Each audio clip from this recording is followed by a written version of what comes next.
பாட்டாளி மக்கள் கட்சி பல தடவை முதல்வர் மு க ஸ்டாலின் அவர்களை சந்தித்து வன்னியர் இட ஒதுக்கீடு வேணும்னு கோரிக்கை வச்சிருக்காங்க. மருத்துவர் ஐயா போய் நேரில் சந்திச்சுட்டு வந்திருக்காரு. கடிதம் மூலயமா கோரிக்கை வச்சிருக்காங்க. இத்தனை தடவை வலியுறுத்தியும் போராட்டம் செஞ்சும் எத்தனை போராட்டம் செஞ்சுருக்காங்க தமிழகம் முழுக்க பாட்டாளி மக்கள் கட்சியினர். அப்போல்லாம் மத்திய அரசு தான் இடஒதுக்கீடு தரணும், நீங்கள் கூட்டணியில் இருக்கீங்க அங்கே கேளுங்கன்னு சொல்லிட்டு இன்றைக்கி காடு வெட்டி மனோஜும் அவரது மனைவியும் இடஒதுக்கீடு கோரிக்கை கேட்டு கோரிக்கை வச்சாங்களாம். அதை முதல்வர் வாங்கிட்டு தன்னோட எக்ஸ்தல பதிவில் பதிவிட்டிருக்காரு. அப்போ அதை எப்படி வாங்கிக்கிட்டீங்க? மத்திய அரசிட்ட கேளுங்கன்னு சொல்ல வேண்டியதானே? இது பாமகவுக்கு எதிரான ஒரு நாடக அரசியல். அவங்க போனது கோரிக்கை வைக்கிறதுக்கு இல்லை. காடு வெட்டி குரு அவர்கள் பிறந்தநாள் அன்னைக்கு திமுகவினர் அமைச்சர் சிவசங்கர்லாம் வந்தார் பார்த்தீங்களா? அப்போ இந்த வன்னியரை எவ்வளோ வஞ்சிச்சிருக்காங்க, இடஒதுக்கீடு தரல, காடு வெட்டி குரு உயிரோடு இருந்தப்போ அவங்க யாரும் கிட்ட நெருங்கலை, அவரை கொள்றதுக்கே கூலிப்படையினரை வச்சவங்க, பல வழக்கு தொடுத்தவங்க இப்போ வராங்களே, மாவீரன் இறந்ததுக்கு அப்புறம் ஒரு நாடக அரசியல் பண்ணுறாங்களே அப்படிங்கிறதுக்காக திமுக ஒழிக, இடஒதுக்கீடு எப்போ தருவீங்க, மருத்துவர் ஐயா வாழ்க, அண்ணன் அன்புமணி ராமதாஸ் வாழ்க, பாட்டாளி மக்கள் கட்சி வாழ்கன்னு கோஷமிட்டாங்க. அது பொறுக்காமல் அவங்கள கைது செய்கிறதுக்காக தான் இவங்க காடு வீட்டிலேருந்து போயிருக்காங்க. ஆனால் கேட்டால் சமுதாய மக்களுக்காக குரல் கொடுப்பாங்களாம். என்ன குரல் கொடுத்த, என்ன போராட்டம் பண்ண, என்ன பண்ணீங்க? காடு வெட்டியார் உயிரோடு இருந்த வரைக்கும் ஒரு குறையும் சொல்லலை. காடு வெட்டியார் இறக்கும் தருவாயில் கூட நீங்கள் இதே போல் நாடகம் நடிச்சிருந்தாலாவது எல்லோரும் நம்பியிருப்பாங்க. இன்னும் அனுதாபத்தில் உங்களுக்கு ஒரு கூட்டம் வந்திருக்கும். அதை விட்டுட்டு காடு வெட்டியார் இறந்த பிறகு அவரை வச்சு அரசியல் செய்கிறீங்களே, இது என்ன ஒரு கேவலமான செயல்.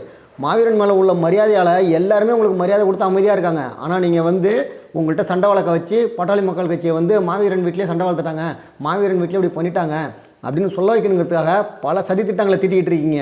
வன்னியர் இடஒதுக்கீடு தராமல் வன்னியரை வஞ்சிக்கிற திமுகவோட போய் கூட்டணியில் நின்று அவங்கள இன்றைக்கி உள்ளே விட்டு அவங்கள்ட்ட கையேந்தி நாடக அரசியல் பண்ணுற மனோஜ் கண்ணல் இவங்களுக்கெல்லாம் பாமக விமர்சிக்க தகுதி கிடையாது.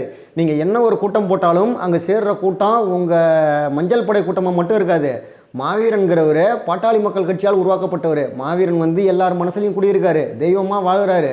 அவருக்கு துணை நின்றது மருத்துவர் ஐயா. அவரை ஒவ்வொரு வழக்கிலேருந்து காப்பாற்றினவர் மருத்துவர் ஐயா. இன்றைக்கி மாவீரனோட கோபத்துக்கும் வீரத்துக்கும் அவர் பேசின பேச்சுக்கும் பக்கபலமாக நின்று பாதுகாத்தது மருத்துவர் ஐயா. மாவீரன் இல்லைன்னா மருத்துவர் ஐயா இல்லை, மருத்துவர் ஐயாவுக்கு மாவீரன் தான் மூத்த பிள்ளை. அதை முதல்ல தெரிஞ்சுக்கிங்க. இன்றைக்கி நாடக அரசியலை பண்ணிக்கிட்டு பாமகவுக்கு எதிராக பேசணும்னு நினைக்காதீங்க. நீங்கள் ஒரு நாளும் மாவீரனை பாட்டாளி மக்கள் கட்சியிலேருந்து பிரித்து சொந்தம் கொண்டாட முடியாது. உங்கள் கூட்டத்தில் நிற்கிற ஒவ்வொருத்தரும் பாட்டாளி மக்கள் கட்சியினராக நிற்பாங்க.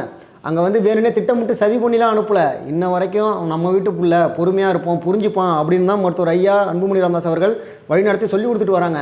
காடு வெட்டியாருன்னு ஒரு பேர் எங்கே இருந்தாலும் அங்கே பாட்டாளி மக்கள் கட்சியினர் நிற்பாங்க. அதுக்காக தான் வந்தது. திட்டமிட்டு சதி திட்டம்லாம் அங்கே யாரும் வரல.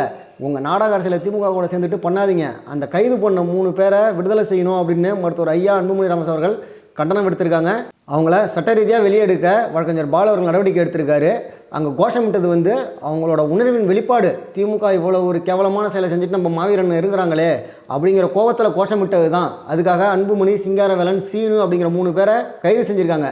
இந்த 3 பேரை எப்படி பாதுகாக்கணுங்கிறது பாட்டாளி மக்கள் கட்சியினருக்கு தெரியும். இப்படி கைது செஞ்சு வன்மத்தை கற்கிற நீங்கள் பாட்டாளி மக்கள் கட்சிக்கு எதிராக செயல்படுறதுக்காக தான் ஒன்றிணைஞ்சு செயல்பட்டு இருக்கீங்க. இதை எல்லாருமே புரிஞ்சுப்பாங்க. பாட்டாளி மக்கள் கட்சியை நீங்கள் இல்லை, இன்னும் எத்தனை பேர் விமர்சித்தாலும், திமுக எத்தனை கூலி ஆட்களை வச்சுக்கிட்டு இப்படி செயல்பட வச்சாலும் பாட்டாளி மக்கள் கட்சியை அழிக்க முடியாது.